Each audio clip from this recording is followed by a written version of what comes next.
ಕ್ಷುಲ್ಲಕ ಕಾರಣಕ್ಕೆ ಮದುವೆ ಮಂಟಪಕ್ಕೆ ತೆರಳುತ್ತಾ ಇದ್ದಂತಹ ವರನಿಗೆ ಚಾಕುವಿನಿಂದ ಇರಿದಂತಹ ಘಟನೆ ಇದು. ಕುಣಗಳ್ಳಿ ಗ್ರಾಮದ ವರ ರವೀಶ್ಗೆ ಚಾಕುವಿನಿಂದ ಇರಿದು ಬಿಟ್ಟಿದ್ದಾರೆ. ನಯನ ಎಂಬ ಯುವತಿಯೊಂದಿಗೆ ನಿಶ್ಚಯವಾಗಿರುತ್ತೆ ಮದುವೆ. ಕೊಳ್ಳೇಗಾಲ ಪಟ್ಟಣದ MGSV ಕಾಲೇಜು ರಸ್ತೆಯಲ್ಲಿ ಘಟನೆ ನಡೆದಿದೆ. ಚಾಮರಾಜನಗರ ಜಿಲ್ಲೆಯ ಕೊಳ್ಳೇಗಾಲದಲ್ಲಿ ನಡೆದಂತಹ ಘಟನೆ ಇದು. ಮದುವೆ ಮಂಟಪಕ್ಕೆ ಹೋಗ್ತಾ ಇದ್ದ ವರ ರವೀಶ್. ನಾಳೆ ಮದುವೆ ಇತ್ತು. ಈ ಸಂದರ್ಭದಲ್ಲಿ ಈ ಘಟನೆ ಆಗೋಗಿದೆ.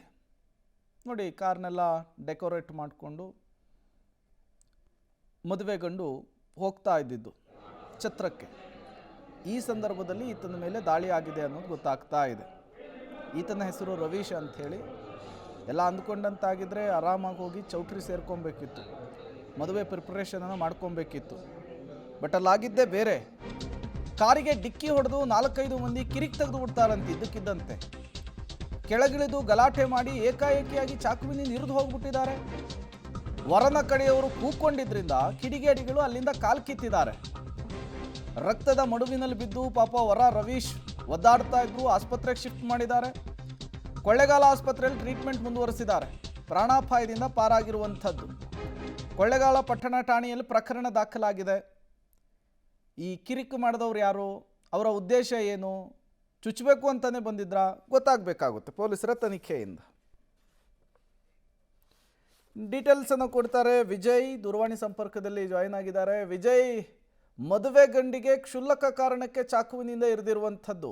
ಇರಿದವ್ರು ಯಾರು ಅನ್ನೋದೇನಾದರೂ ಗೊತ್ತಾಯ್ತಾ? ಚಾಕುವಿನಿಂದ ಇರಬೇಕು ಅಂತಲೇ ಬಂದಿದ್ದ, ಏನಾಯಿತು ಚೌಟ್ರಿಗೆ ಹೋಗುವಂತಹ ಸಂದರ್ಭದಲ್ಲಿ?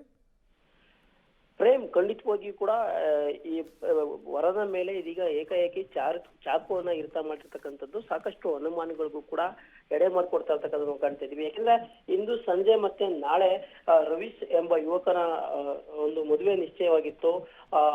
ಕೊಳ್ಳೇಗಾಲ ತಾಲೂಕಿನ ಹೊಸನಗಳಿಯ ನಿವಾಸಿಗಿರ್ತಕ್ಕಂಥ ನಯನ ಎಂಬ ಒಂದು ಯುವತಿ ಜೊತೆ ಈ ಒಂದು ಮದುವೆ ಫಿಕ್ಸ್ ಆಗಿತ್ತು ಅಂತ ಹೇಳ್ಬೋದು. ಇಂದು ವರ ಚೌಟ್ರಿಗೆ ಆಗಮಿಸಿದಂತ ಸಂದರ್ಭದಲ್ಲಿ, ಅಂದ್ರೆ ಅವರು ಚೌಟ್ರಿಗೆ ಹೋಗ್ತಾ ಇದ್ರು. ಆ ವೇಳೆಯಲ್ಲಿ ಕೊಳ್ಳೇಗಾಲದ ಪಟ್ಟಣದಲ್ಲಿರ್ತಕ್ಕಂಥ MGSV ಕಾಲೇಜು ಒಂದು ರಸ್ತೆಯಲ್ಲೇ ಏಕಾಏಕಿ ಒಂದು ಕಾರಿಗೆ ಡಿಕ್ಕಿ ಹೊಡೆಯೋದ್ರ ಮೂಲಕವಾಗಿ ಒಂದು ಕಾರನ್ನ ಅಡ್ಗಟ್ಟಿರ್ತಕ್ಕಂಥದ್ದು. ತದನಂತರ 4-5 ಮಂದಿ ಕಾರಿನಿಂದ ಏಕಾಏಕಿ ಇಳಿಯೋದ್ರ ಮೂಲಕವಾಗಿ ಆ ಯುವಕನಿಗೆ ಎದೆಯ ಭಾಗಕ್ಕೆ ಒಂದು ಚಾಕುವನ್ನ ಇರಿತವನ್ನ ಮಾಡ್ಲಿಕ್ಕೆ ಪ್ರಯತ್ನವನ್ನ ಮಾಡ್ತಾರೆ. ಆದ್ರೆ ಯುವಕ ಕೈ ಕೊಟ್ಟಂತ ಸಂದರ್ಭದಲ್ಲಿ ಒಂದು ಕೈಗೆ ಒಂದು ಆ ಸಮಯದಲ್ಲಿ ಚಾಕು ಇರಿತ ಆಗಿರ್ತಕ್ಕಂಥ ನಾವು ಕಾಣ್ತಾ ಇದೀವಿ. ಮತ್ತೆ ಸ್ಥಳದಲ್ಲಿ ಕುಟುಂಬಸ್ಥರು ಇದ್ರು. ಆ ಕುಟುಂಬಸ್ಥರು ಜೋರಾಗಿ ಕಿರ್ಚ್ಕೊಂಡಂತ ಹಿನ್ನೆಲೆಯಲ್ಲಿ ಆ ಸ್ಥಳದಿಂದ ಆ 4-5 ಮಂದಿ ಕಾಲ್ಕಿತ್ತು ಹೋಗಿರ್ತಕ್ಕಂಥ ನಾವು ಕಾಣ್ತಾ ಇದೀವಿ. ರಕ್ತದ ಮಡುವಿನಲ್ಲಿದ್ದಂತ ಯುವಕರನ್ನ ಒಂದು ಕೊಳ್ಳೇಗಾಲ ಪಟ್ಟಣದಲ್ಲಿರ್ತಕ್ಕಂಥ ಒಂದು ಆಸ್ಪತ್ರೆಗೆ ದಾಖಲನ್ನು ಮಾಡೋದ್ರ ಮೂಲಕವಾಗಿ ಸದ್ಯ ಪ್ರಾಣಾಪಾಯದಿಂದ ಪಾರಾಗಿರ್ತಕ್ಕಂಥ ನಾವು ಕಾಣ್ತಾ ಇದೀವಿ. ಇದೀಗ ಕೊಳ್ಳೇಗಾಲ ಪೊಲೀಸರು ಕೂಡ ಪ್ರಕರಣವನ್ನು ದಾಖಲಿಸಿಕೊಂಡಿರ್ತಕ್ಕಂಥದ್ದು ಮತ್ತೆ ಆರೋಪಿಗಳ ಪತ್ತೆಗೆ ಒಂದು ಬಲೆಯನ್ನು ಬೀಸಿದ್ದಾರೆ ಅಂತ ಹೇಳ್ಬೋದು. ಪ್ರೇಮ್,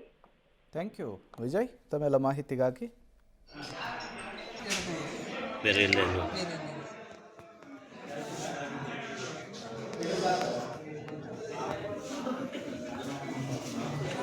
ಸರ್ ಆಯ್ತು.